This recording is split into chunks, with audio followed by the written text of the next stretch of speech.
हरे नमः. धर्माचा जणू मूर्तिमान पुतळा भासे जना भूवरी. दीक्षा देऊन जो जगतिया बद्धास हो उद्धरी. वाणीने वदता भागवती कथा व्यासा प्रती भासला. तो हा गुरु श्री जनार्दन असा पाटांगणी शोभला. सद्गुरुनाथ महाराज की जय. हरैर्मः सुतोवाच निशम्य कौशार विनोपवर्णितं ध्रुवस्य वैकुंठ पदाधिरोहणं प्ररूढ भावो भगवत्यधोक्षजे द्रष्टुं पुनस्तं विदुरः प्रचक्रमे. भगवान वेदव्यास वर्णन करून सांगू लागले. शुकाचार्य राजा परीक्षितीला, सूत शौनकादिकाला, मैत्रेय विदुराला याप्रमाणे संवाद चाललेला आहे.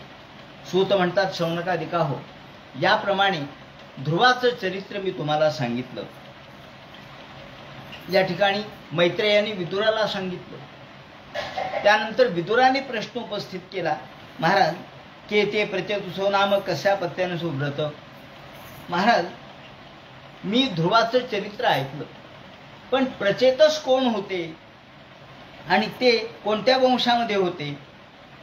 त्या प्रचेतसानी भगवंताची, महादेवाची प्रार्थना केली असंही आम्ही ऐकलं, स्तुती केली असंही आम्ही ऐकलं. तेव्हा प्रत्यक्ष नारदांनी त्यांना उपदेश दिला, पांचरात्र या तंत्र मार्गाचा उपदेश दिला, हे आम्ही ऐकलं. तेव्हा आम्हाला त्यांचं कथानक सांगा. असं म्हटल्यानंतर मैत्रेय म्हणतात, विदुरा, ध्रुवसेप्योत्कल पुत्र हा ध्रुवाचा उत्कल नावाचा पुत्र होता. ध्रुव वनात गेल्यानंतर या उत्कलाने राज्य चालवलं. त्यानंतर हा उत्कल मोठा चांगला होता. स जन्मनोपशांतात्मा निसंग समदर्शना. तो संत प्रवृत्तीचा होता, समदर्शी होता आणि तो अत्यंत अंतःकरणाने शुद्ध होता. त्याचप्रमाणे त्याने आनंदमय अशा प्रकारच्या भगवंताची प्रार्थना करून तो खऱ्या अर्थाने समाजामध्ये सच्छील वृत्तीने वागत होता. पण असं आहे की जो प्रशासक आहे त्याला फार नम्र मृदू राहून चालत नाही, त्याला कठोर व्हावं लागतं.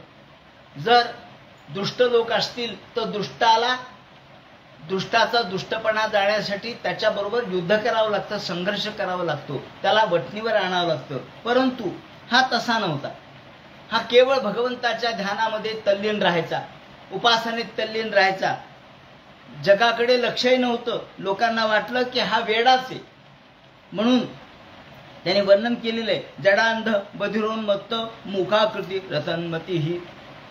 जडाप्रमाणे, वेड्याप्रमाणे, अज्ञानाप्रमाणे तो वागत होता.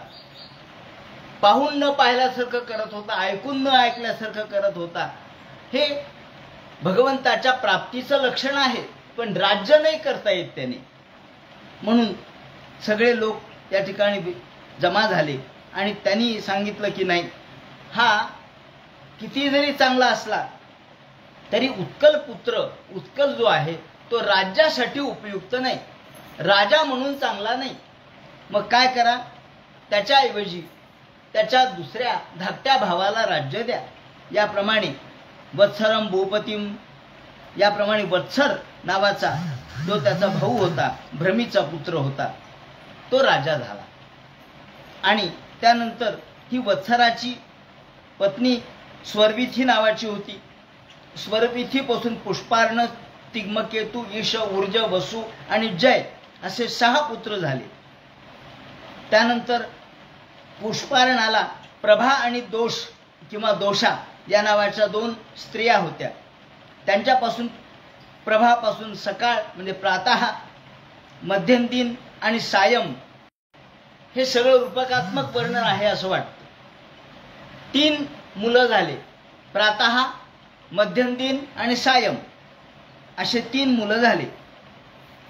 व्युष्ट याने आपली जी पत्नी आहे पुष्करिणी सर्व तेजा नावाचा पुत्र त्यातून उत्पन्न केला आणि त्याची पत्नी आकुती चक्षु हा पुत्र त्याच्यापासून निर्माण झाला. त्याच्यापासून चक्षुपासून एक मन्वंतर सुरू झालं, त्याला चाक्षुष मन्वंतर असं म्हणतात. चाक्षुष मन्वंतर याच्यानंतर म्हणजे जेव्हा पहिलं मन्वंतर झालं स्वयंभुव मनुचं, त्यानंतर स्वयंभुव मनुच्या नंतर तामस मन्वंतर झालं आणि हा चाक्षुष मन्वंतर या ठिकाणी सांगतायत. चक्षु ही मनुची स्त्री नडवला ही होती, तिच्यापासून पुरु कुत्स त्रित द्युम्न सत्यवान. आता हा चक्षु याच्यापासून मन्वंतर सुरू झाल्यामुळं चक्षुला मनुच म्हटलंय. म्हणजे मनु हे काही व्यक्तीचं नाव नाहीये, ते पदाचं नाव आहे. त्यामुळं आपल्याला घोटाळा होतो, कस काय वा मनुची तर पत्नी शतरूपा होती, पण हा चक्षु नावाचा मनु आहे आणि या चक्षु नावाच्या मनुची स्त्री नटवला अशी होती. तिच्यापासून पुरु कुत्स त्रित द्युम्न सत्यवान ऋत व्रत अग्निष्टोम अतिरात्र प्रद्युम्न आणि शिबी आणि उल्मुख असे पुत्र झाले. उल्मुखाने आपली पत्नी पुष्करिणी हिच्यापासून अंग सुमन ख्याती क्रतु अंगिरा आणि गय असे 6 मुलं उत्पन्न केले. त्या अंगाची पत्नी सुनीथा, अंगाची पत्नी सुनीथा होती.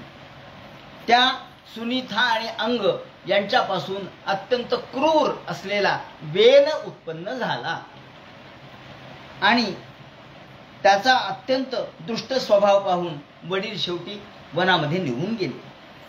आता हे सांगितल्यानंतर विदुराने प्रश्न केला, महाराज अहो असं कसं काय झालं? अंग तर खूप चांगले राजे होते आणि अंगाने यज्ञ केला असं आम्ही ऐकलं, यज्ञातून पुत्र उत्पन्न झाला आणि तो दुष्ट कसा निघाला? तस्य शीलधने साधुर ब्रह्मणस्य महात्मनः राज्य कदम उद्दृष्टा प्रजा विमनाय यौ. विदुराने प्रश्न उपस्थित केला. मग मैत्रेय सांगतायत, हे विदुरा अंगोश्वमेधम, अंगाला पुत्र नव्हता म्हणून त्याने अश्वमेध यज्ञ केला आणि हा अश्वमेध यज्ञ केल्यानंतर त्यामध्ये आहुती टाकल्या, तुपाची आहुती टाकली. त्याचप्रमाणे सगळ्या प्रकारच्या ज्या पदार्थांची अग्नीला अपेक्षा आहे, आवश्यकता आहे, ते सर्व हविष्यान्न त्या ठिकाणी टाकले आणि परंतु देव त्या अग्नीमध्ये टाकलेला भाग स्वीकारेना. इंद्राला दिलं तर इंद्र घेईना, अग्नीला दिलं अग्नी घेईना, वरुणाला दिलं वरुण घे. असं का व्हायलंय? देव माझी आहुती का घेत नाहीत, माझा भाग का घेत नाहीत? तर त्यांनी सांगितलं की तू ब्राह्मणाला विचारलं. ब्राह्मणाने सांगितलं, अरे राजा तुला पुत्र नाहीये, त्यामुळं निपुत्रिकाचं अन्न कुणी घेत नाही. मग आता काय करावं म्हणे, निपुत्रिक मी आहे, मग मला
या यज्ञ नारायणाच्या हातामधील जो प्रसाद आहे तुझ्या राणीला दे, तुझ्या पत्नीला दे, चांगला पुत्र निर्माण होईल. याप्रमाणे राणीला दिला पुत्र, संतान पोटामध्ये अंकुरित होऊ लागलं, गर्भस्थापना झाली. आणि पण जन्माला आल्याबरोबर त्याला पाहायला कोण आलं पहिल्यांदा, हा एक फार महत्वाचा मुद्दा आहे. जन्माला आल्यानंतर त्याचं तोंड कुणी पाहावं, त्याचं तोंड चांगल्या माणसाने पाहावं, सज्जनाने पाहावं. तर त्याचे आजोबा म्हणजे आईचे वडील, त्या सुनीथेचे वडील हे पाहायला आले. तर सुनीथेचे वडील म्हणजे कोण होते, हे आईचे वडील म्हणजे आजोबा, ते पाहायला आले. ते होते मृत्यू. मृत्यू पाहायला आला, मृत्यूची सावली पडली. आणि त्यामुळं गर्भकाल उपवृद्धे कुमार प्रजा स बाल एव पुरुषो मातामह मनोव्रता.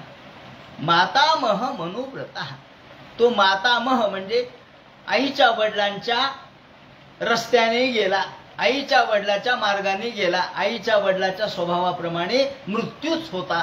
त्या मृत्यूची सावली त्याच्यावर पडली. आणि अधर्मांशोद्भवम, तो जरी यज्ञातून निर्माण झाला तरी अधर्माची सावली पडल्यामुळं, मृत्यूची सावली पडल्यामुळं तो तसा झाला. मग आता यांना काय माहिती, यांना काहीच माहित नाही. थोडा मोठा झाला, 5 वर्षाचा, 6 वर्षाचा, 8 वर्षाचा झाला आणि राजाचा पोरगा. कुणी त्याला निर्बंध घाले ना, काही नाही. तो काय करायचा, मुलांना जमवायचा, मित्र गोळा करायचा, त्यांना पोहायला न्यायचा आणि त्यांना पाण्यात बुडवायचा, मारायचा अक्षरशः. आणि ते पाण्यात बुडून मरायला लागले की हा हसायचा, अरे अरे अरे, पाण्यात बुडून मारायला लागला, खेळण्यामधून मारायला लागला.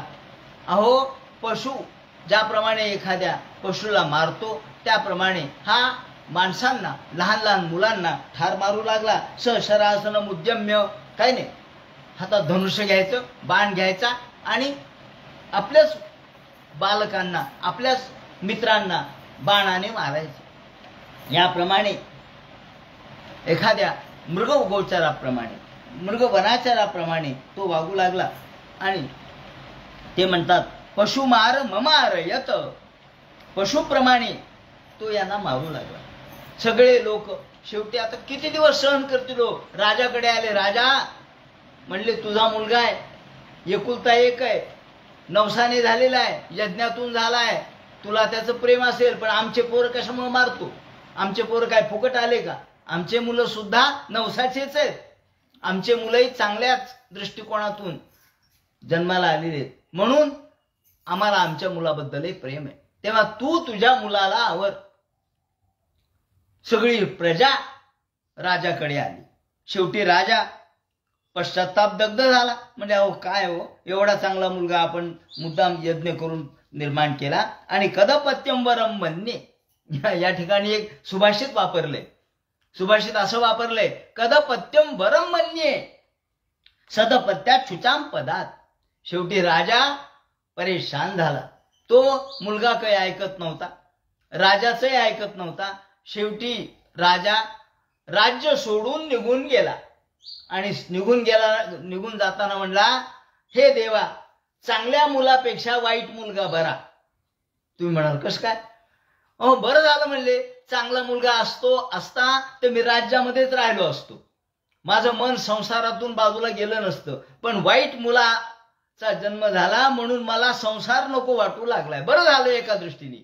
बरे झाले देवा बाईल कर्कशा, तुकाराम महाराजांनी नाही म्हटलं का, बरे झाले देवा. ते म्हणतात बरं झालं, बरा झालो कुणबी केलो, नाही तर दंभेची मेलो असतो. तुकाराम महाराज म्हणतात बरं झालं मला कुणबी केलं, बरं झालं दुष्काळाने माझं नुकसान झालं, बरं झालं वाटोळं झालं. तुकाराम महाराज म्हणतो बरं झालं वाटोळं झालं, असं कोणी म्हणाल का? ते म्हणतात या दृष्टीने की मी परमार्थाला लागलो, बरं झालं. या दृष्टीने तो म्हणतो कदपत्यम वरम म्हणणे. कदपत्यम, वाईट अपत्य एका दृष्टीने चांगले का, तर वाईट अपत्यामुळं निदान माणसाला संसार सोडण्याची तरी बुद्धी होते. नाही तर मी संसार कसा सोडला असता, निर्विद्येत ग्रहान मर्त्यो यत क्लेशने ग्रहा. आणि तो निघून गेला. हृत्वा गतो वने वेन शुभम प्रसुप्ताम. निघून गेल्यानंतर आता इकडं काय, त्याला दुसऱ्या दिवशी कळलं आपले वडील निघून गेले. तो मग खुश झाला, वा रे वा. आई मात्र राहिली. आई जास्तच प्रेम करत होती त्याच्यावर. असंच होतं, लाडानी येडं होतं पोरग.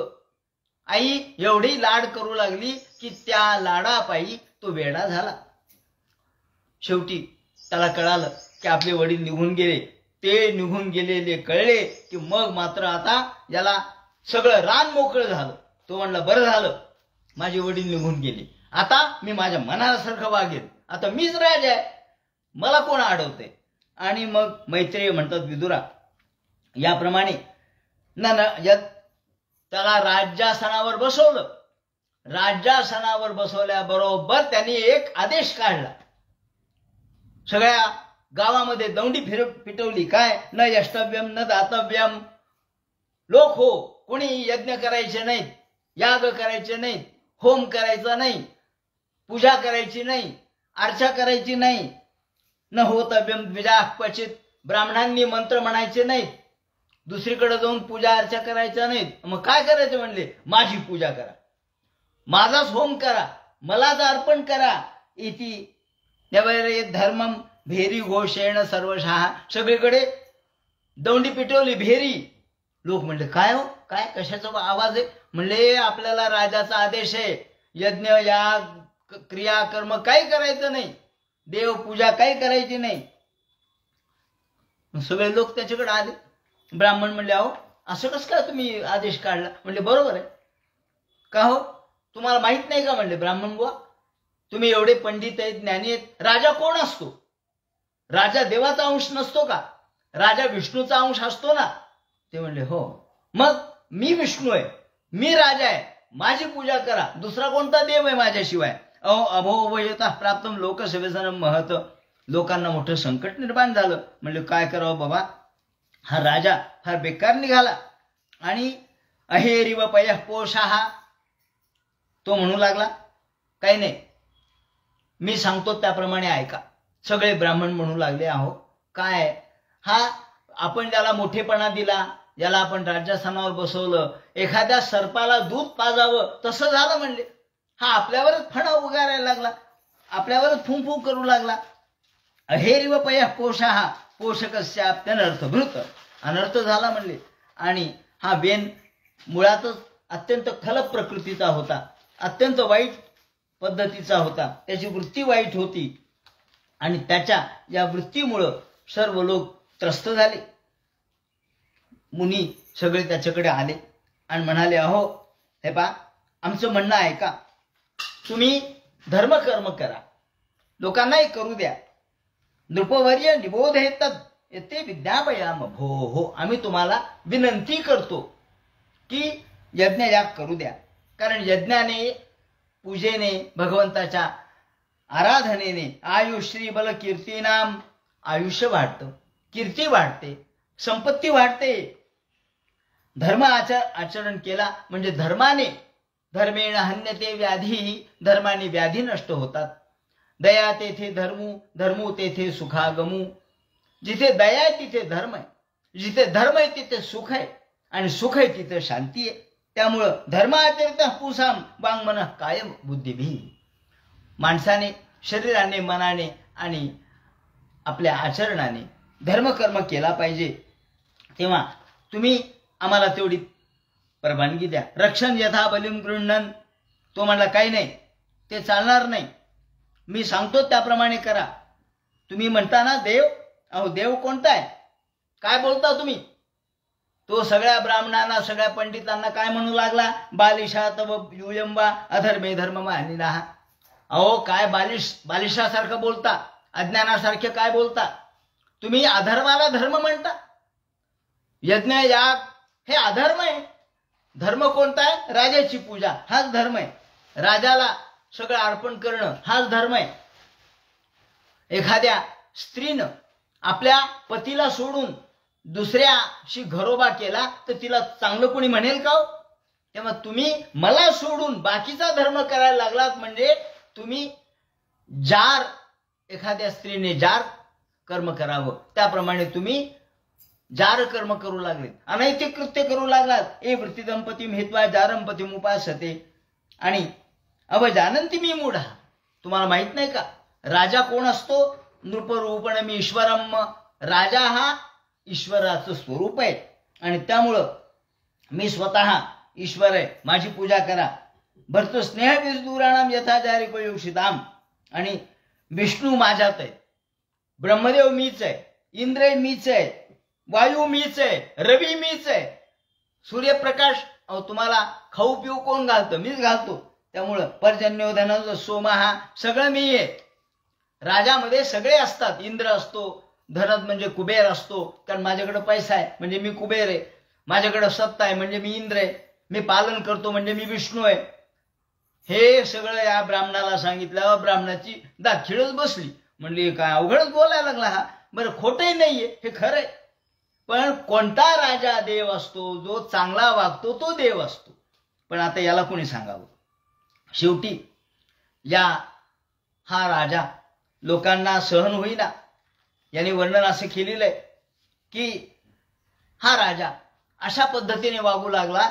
हे पाहता क्षणीच घटना अशी घडली की सगळे आता राजा एकटा आहे आणि प्रजा खूप आहे. शेवटी प्रजेच्या विरुद्ध तुम्ही किती जाणार हो? काही दिवस प्रजा तुमचा ऐकेल, पण एक क्षण असा येतो ज्या वेळेला प्रजा तुमच्या विरोधात जाते. यालाच आंदोलन म्हणतात. जेव्हा प्रजा विरोधात जाते, इंग्रज किती होते आणि भारतीय समाज किती होता? किती दिवस इंग्रजांची सत्ता चालली? किती दिवस इंग्रजांचं आपण ऐकलं?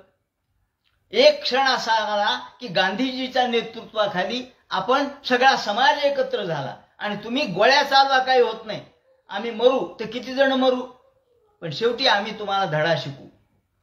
म्हणून आपल्याकडे जालियनवाला बाग सारखं हत्याकांड झालं किंवा 1942ची चले जाव चळवळ झाली. हे सगळं जे आपण वाचतो ऐकतो, ती समाज हा विरोधात गेला की राजाला राजपद टिकवणं अवघड जातं.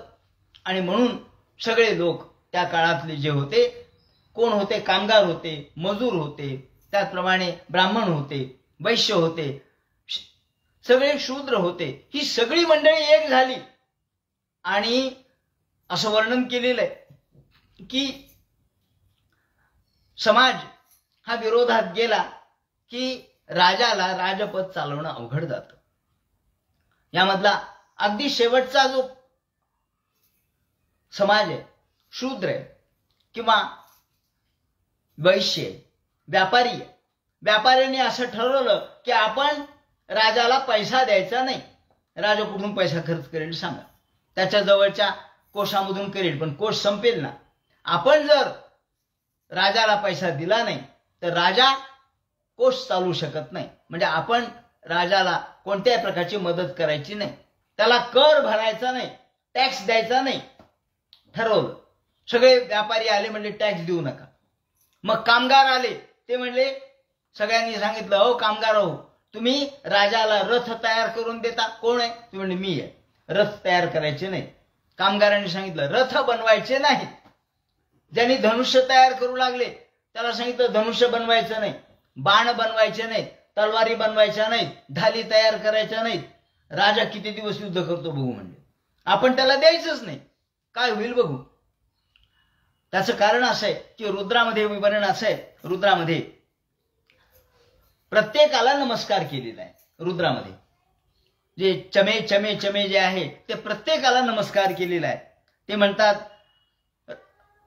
रथकारश्चमे, रथकाराला नमस्कार केलेला आहे. ज्याप्रमाणे रथकारेभ्यो तक्षभ्यो रथकारेभ्यो कुलालेभ्यः कर्मारेभ्यश्च वो नमो, पुंजिष्टेभ्यो नृषादेभ्यश्च वो नमो, इषुकृद्भ्यो धन्वकृद्भ्यश्च वो नमो, इषुकृद्भ्यो धन्वकृद्भ्यश्च वो नमो. जो धनुष्य धारण करणार आहे, जो रथ तयार करणार आहे, रथकारेभ्यश्च वो नमो, रथ तयार करणारा. का तर तो रथ तयार करतो म्हणून आम्हाला युद्ध करता येतं. त्यांनी रथ नाही तयार केला तर युद्ध कसं करता येईल?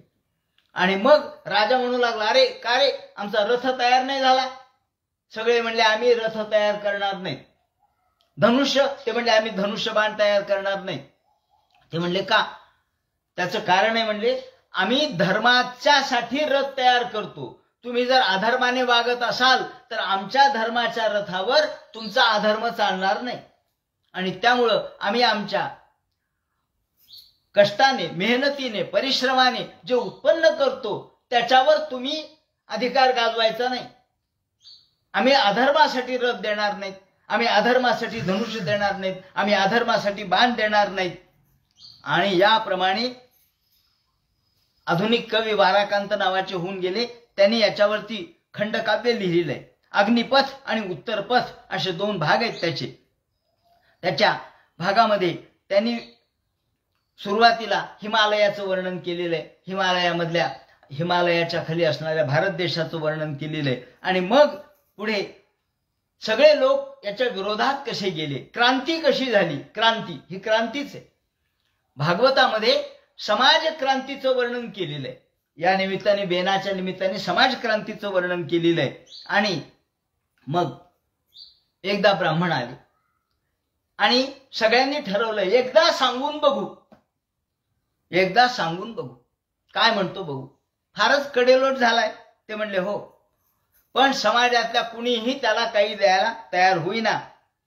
भग्नायाम भव्य यांच्यायाम. आणि मग तो चिडला, आपल्या राज्यासनावर बसला. ब्राह्मण आले, त्यांनी सांगितलं हे बा राजेसाहेब, आम्ही तुम्हाला अंतिमतः सांगतो. आता यात घटना कशी घडली असेल सांगतो. सगळे लोक विरोधात गेलेले आहेत. सगळे लोक म्हणले काही नाही, याला ठार मारायचं. हा एकटा तर राजा आहे, सगळे त्याचे नोकर चाकरही त्याच्या विरोधात गेलेत.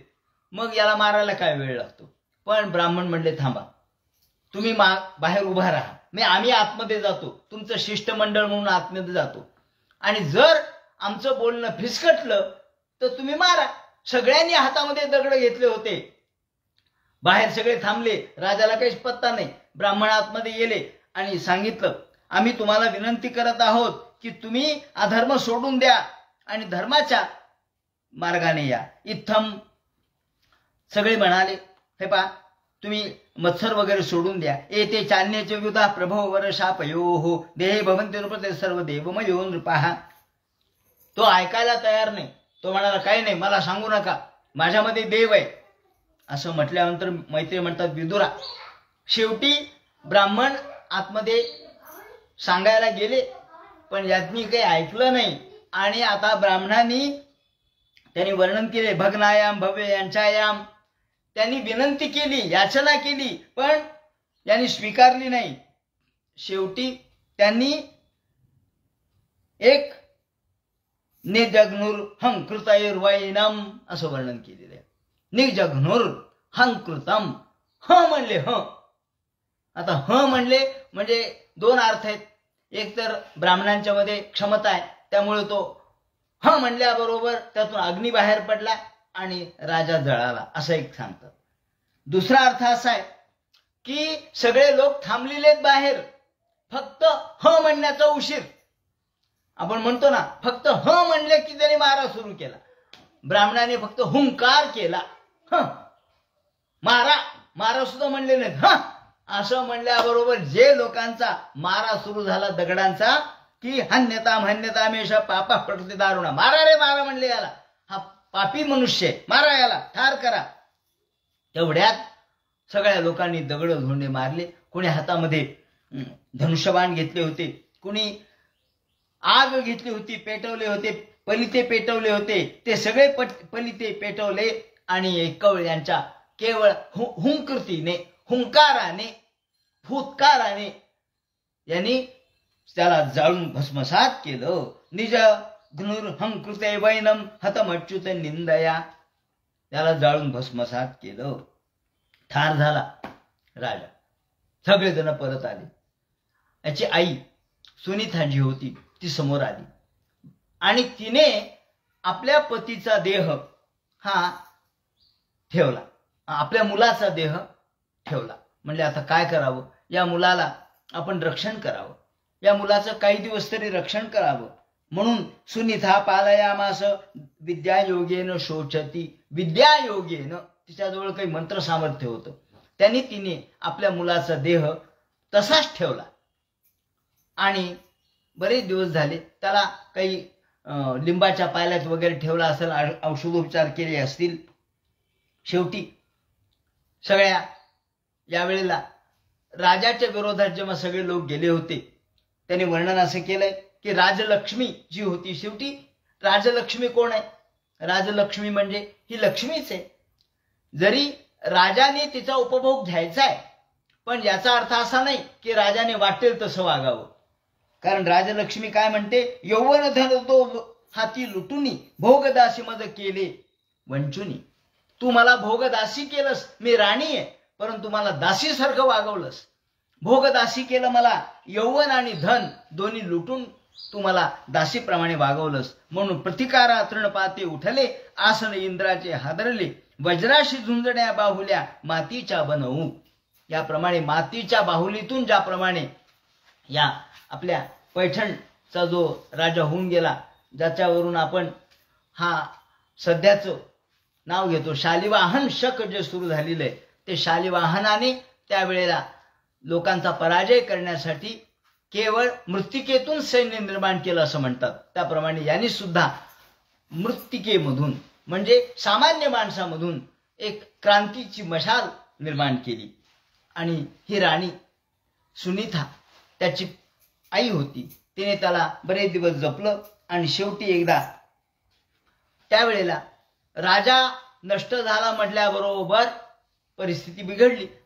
सगळे चोर दरोडेखोर वाढले, लोकांना लुटू लागले, दिवसा लोकांना मारू लागले. अरे अरे अरे म्हणले, राजा होता ते तरी बरं होतं, निदान चोरावर नियंत्रण होतं. आता चोरडा माजला, चोरही वाढले, डाकू वाढले, दिवसा लोकांना लुटू लागले, लोकांना खाऊ देणार, जीव देणार, धर्मकर्म करू देणार. काय करावं? म्हणजे राजा पाहिजे. पुन्हा सगळे ब्राह्मण मंडळी, मंत्रीगण सगळे एकत्र आले आणि या मंत्र्यांनी या सुनीतीला म्हणजे त्याच्या आईला विचारलं, याचा देह आहे का? म्हणले आहे. ठेवलाय तू? हो म्हणले. एवं मृषंत ऋषयो धावतां सर्वतो दिशाम चौरप्रायम जनपदम हीन सत्वम अराजकम. अराजकता निर्माण झाली, सगळीकडे निर्णायकी अवस्था झाली. तेव्हा ब्राह्मण समुद्र शांतो पुन्हा एकदा हे मंत्रीगण आले आणि त्यांनी विचारलं, तो देह कुठे आहे? म्हणले आहे. तो देह आणला. त्या देहाचा जो खालचा भाग आहे मांड्यांपासूनचा, त्याचं घुसळण केलं. त्यांचं घुसळण केल्याबरोबर त्यातून एक पुरुष बाहेर पडला. काक कृष्ण होते, रस्वांगो, काळ्या रंगाचा होता, बुटका होता, नाक बसकं होतं, हात बारीक होते म्हणजे बुटके होते, महाहनुहू हनुवटी मोठी होती आणि खाली पाहत होता. लाल केस होते, केस सोडलेले मोकळे, आणि त्याने हात जोडले. महाराज काय करू मी? सगळ्या ब्राह्मण म्हणले, काय हा काही राजा उपयुक्त नाही, हा काय राजासारखा दिसतही नाही. राजा कसा असला पाहिजे? हा बुटका आहे, लाल केस आहेत, पिंगट जटा आहेत, त्याप्रमाणे मोठी हनवटी आहे आणि बुटका आहे, हात पाय बारीक आहेत, म्हणजे काही राजा म्हणून उपयुक्त नाही. मग काय काय करू असं विचारल्यानंतर ते म्हणले, काय नाही, तू निषाद, तू वनामध्ये निघून जा. तेव्हापासून त्याला निषाद असं नाव पडलं, ते निषाद झाले. तू निघून जा, निषाद इति असं म्हटलंय त्यांनी. निषेदेत्य ब्रुवं स्तात स निषादस्ततो भवत. त्याला निघून जा, खाली बस असं सांगितलं. खाली बस, निशी द खाली बस असं म्हणून सांगितलं आणि ते खाली बसला आणि त्याला सांगितलं, आता तू वनात निघून जा. त्यांच्यापासून निषाद हा वनामध्ये राहणारे असंस्कृत समाज निर्माण झाला. आता याचा अर्थ याने असा दुसऱ्याने लावलाय. एक या ठिकाणी फार मोठे भागवताचे अभ्यासक, त्यांनी वेलणकर म्हणून होते, त्यांनी असा अर्थ लावलाय की जुन्या काळामध्ये, प्राचीन काळामध्ये समाज लोकशाही पद्धत होती आणि समाजामधून लोकांमधून राजा निवडून घेत असत. महाभारत कालापर्यंत ती चालत होती. महाभारतामध्ये सुद्धा लोकांच्या मधून राजा निवडलेला आहे. लोकांच्या मधून राजा निवडायचा. मग सुरुवातीला त्याने असं म्हटलंय की जी मंथन केलं, घुसळण केली, त्याचा अर्थ असा आहे की मांड्यांची घुसळण केली. याचा अर्थ त्याने असा घेतलाय की मांड्या म्हणजे कोण आहेत? मांड्या म्हणजे आपण बघितलं, ब्राह्मणोस्य मुखमासीत बाहू राजन्य कृतः उरु तदस्य द्वैश्य. वैश्य समाज म्हणजे व्यापारी. व्यापारी समाजांमधून आधी निवड केली, लोकशाही पद्धतीने निवडणूक घेतली असं समजा. आणि निवडणूक घेऊन तुमचा राजा कोण असावा, मग त्यांनी हा राजा निवडला. पण हा राजा काही लायकीचा नव्हता म्हणून यांनी त्याला परत पाठवून दिलं. पुन्हा मग वरचा भाग घुसळला. वरचा भाग म्हणजे कोणता? बाहू राजन्य कृतः. 2 बाहूंचं घुसळण केलं म्हणजे क्षत्रियांमधून निवडणूक घेतली. मग क्षत्रियांमधून निवडणूक घेतल्यानंतर त्यामधून निवडून कोण आले? खासदार म्हणून निवडून कोण आले? त्यांची निवडणूक घेतली तेव्हा 2 जण निवडून आले, एक स्त्री आणि एक पुरुष. म्हणजे महिलांना स्थान पाहिजे ना, म्हणले महिला सीट राखीव पाहिजे म्हणून महिला राखीव आणि पुरुष असे 2 निवडून आले. ते 2 म्हणजे पृथू आणि अर्ची असा अर्थ या अभ्यासकांनी लावलेला नव्या पद्धतीने. की हे घुसळण केलं म्हणजे काय? घुसळण केलं म्हणजे शोध घेतला, निवडणूक घेतली आणि निवडणूक घेऊन हे 2 जण त्यातून समाजातून निवडून आले, त्यामध्ये पृथू आणि अर्ची. आता भागवतकार रूपकात्मक पद्धतीने सांगतात की हातांची घुसळणूक केली आणि मंथन केल्यानंतर त्यातून एक मिथुन प्रगट झालं. हे मिथुन कोणतं होतं? अथ तस्य पुनर्विप्रेल, प्रत्यक्ष भगवान विष्णूचा अंश म्हणजे पृथू आणि त्याची पत्नी अर्ची एकाच वेळेला प्रगट झाली. म्हणजे पती पत्नीचा जोडा यातून प्रगट झाला. एष विष्णोर भगवतः, हे प्रत्यक्ष विष्णू आहेत. कला भुवन पालिनी, आणि ही कला भगवंताची कला म्हणजे लक्ष्मी भुवन पालिनी. ही यंच लक्ष्म्या संभूते पुरुषस्यान पायिनी. ही प्रत्यक्ष लक्ष्मी म्हणजे अर्ची. पृथू आणि अर्ची असे 2 जण इथे मिथुन प्रगट झाला. अर्चिर नाम वरारोहा पृथुमेवा वृंधती स साक्षात धरे रंशो जातो लोकरिक्षया. याप्रमाणे भगवंताचा हा अंश म्हणून प्रगट झाला. भगवंताचा अंश प्रगट झाल्याबरोबर आकाशामधून दुंदुभी वाजल्या, गोपाल कृष्ण भगवान की जय. आज नाही तरी गणेश चतुर्थीच आहे, त्यामुळे भगवंत प्रगटलेच आहे. आणि आकाशात शंख वाजू लागले, दुंदुभी वाजू लागल्या, मृदंग वाजू लागले, तूर्य वाजू लागले. त्याचप्रमाणे सगळ्या देवांनी पुष्पवर्षाव केला. आणि मग ब्रह्मादिक देव प्रत्यक्ष इंद्र चंद्र वरुण कुबेर हे सगळे त्यांना भेटण्यासाठी खाली आले. वैन्यस्य दक्षिणे हस्ते दृष्टम चिन्हम गदा धृतः, कारण त्यांच्या उजव्या हातावर शंख चक्र गदा पद्म हे चिन्ह होते. म्हणजे असे चिन्ह असले, चक्राचं चिन्ह असलं, कमळाचं चिन्ह असलं म्हणजे तो देवाचा अंश मानला जातो. त्यांच्या उजव्या हातावर चिन्ह होते भगवंताचे. आणि पायावर सुद्धा पादयोरविंदमच, पायावरती कमल होते. आणि म्हणून हे प्रत्यक्ष भगवान आहेत हे त्यांच्या लक्षात आलं. त्यांना अभिषेक केला, सगळे ब्राह्मण आले, यांना राज्याभिषेक केला, राज्य यांच्या स्वाधीन केलं. आणि नंतर सगळ्या शरीर समुद्रा गिरयो, भारतातल्या सगळ्या नद्यांचं पाणी, सगळ्या समुद्राचं पाणी आणलं आणि यांना स्नान घातलं. त्याप्रमाणे नदी पर्वत समुद्र सर्प पक्षी गायी मृग हे सगळे प्राणी या ठिकाणी भेटायला आले. भगवंताला त्यांनी उपहार भेट दिला. उपहार म्हणजे आज आपण उपायन देतो. कोणाचं लग्न झालं, कार्य झालं, मुलगा जन्माला आला म्हणजे आपण काहीतरी आनंद देतो, काहीतरी आहेर करतो. तेव्हा हे आहेर द्यायला लोक आलेले आहेत. आता कुणी कुणी काय काय आहेर केला बघा. वायू आला, वरुण आला. वरुण म्हणजे कोण? वरुण म्हणजे पाणी. पाण्याने काय द्यावं म्हणजे पाणी काय देणार? जे आपल्याजवळ जास्त आहे ते आपण देत असतो. आपण नाही का लुटतो, संक्रांतीच्या वेळेला लुटतो. काय लुटतो? जे जास्त आहे ते लुटतो. आता लोक बाजारातून वस्तू आणून लुटतात, पण जुन्या काळात तसं नव्हतं. जे काही आपल्या शेतीमध्ये व्हायचं ते आपण लुटायचं. त्याप्रमाणे वरुण आला. वरुणाने काय दिलं? सलिल स्त्राव. त्याने असं एक छत्र दिलं की ज्याच्यातून सतत पाणी पडतंय, थंड वाटावं. त्याला काय म्हणू आपण? कूलर म्हणू. कूलर. थंड पाणी पडतंय आणि वारा म्हणजे कूलर जसं थंड असतं त्याप्रमाणे हे कूलर दिलं. सलिल स्त्रावमाथ पत्रम. आत पत्र म्हणजे अत्यंत कमलासारखं पांढरं स्वच्छ अशा प्रकारचं छत्र आणि ज्यातून पाणी पडत आहे. पाणी सतत थोडं थोडं थोडं पडत आहे आणि गार वारा येतोय. त्यानंतर धनद आले, कुबेर आले. आता कुबेराजवळ तर पैसा आहे, संपत्ती आहे. मग त्यांनी काय दिलं? सोन्याचं सिंहासन दिलं. त्यांच्याकडे पैशाला काय तोट आहे? सोन्याचं सिंहासन. त्यानंतर वायू आले. वायूने ब्यावलं व्यजन, पंखे दिले. पंखे वायू काय? वारं काय देईल? पंखा. याप्रमाणे इंद्र आले. इंद्राने किरीट दिला. यमराज आले. यमराजाजवळ काय? दंड. यमराज म्हणले हे घ्या, माझा दंड आजपासून मी तुम्हाला दिला. माझं काम तुम्ही करायचे. मी दंडधर आहे.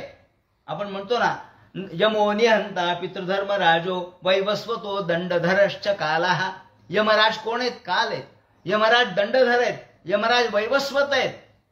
हातात त्यांचा दंड असतो म्हणजे शिक्षा करण्याचा अधिकार. ते म्हणजे आजपासून माझा अधिकार मी तुम्हाला दिला. म्हणून दंडम संयमनम यमाहा. ब्रह्मा आले.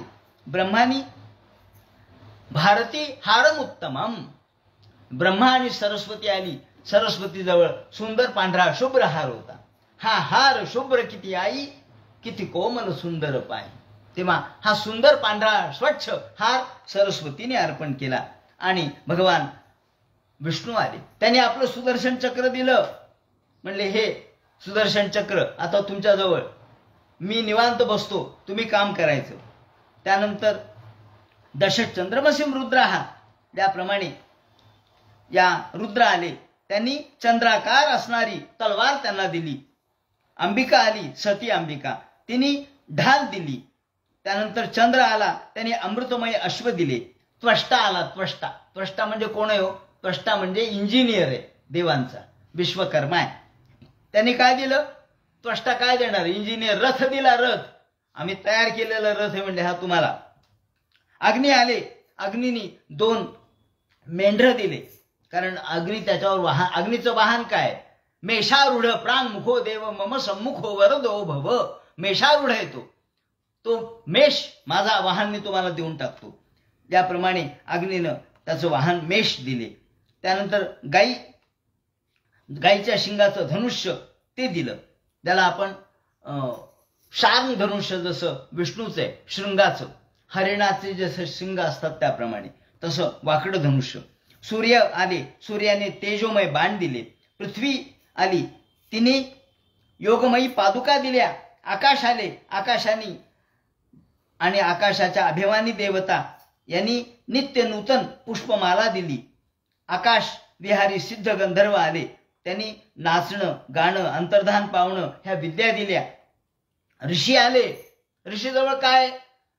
ऋषीच लंगोटी घालणार आहेत. ऋषीजवळ काय? ते म्हणले आमच्याजवळ आशीर्वाद आहे. श्री वर्चस्वमायुष्यम आरोग्यमाविधात पवमानम मह्यते धान्यम धनम पशुम बहुपुत्र लाभम शतसंवत्सरन दीर्घमायु. त्या आशीर्वादामध्ये खूप असतं. म्हणून ते लंगोटी जरी धारण करणारे असले तरी त्यांच्या मंत्रामध्ये शक्ती होती. त्यामुळं त्याने आशीर्वाद दिला. आणि समुद्र आला. समुद्राने शंख दिला. त्यानंतर नद्या आल्या. नद्यांनी, समुद्रांनी भगवंताला आपल्या जवळचं सगळं सुंदर अशा प्रकारचा जल अर्पण केलं. सूत, मागध, बंदीजन आले आणि ते स्तुती करू लागले. त्याप्रमाणे पृथू म्हणतात हे लोक हो. सगळे लोक जमा झाले. ऋषी आले, मुनी आले, देव आले, दानव आले, गंधर्व आले, मानव आले आणि सर्वांना समोर बसवून पृथ्वीराजे म्हणतात महाराज आपण सर्वांनी मला हे जे अर्पण केलंय त्याचा मी स्वीकार करतो.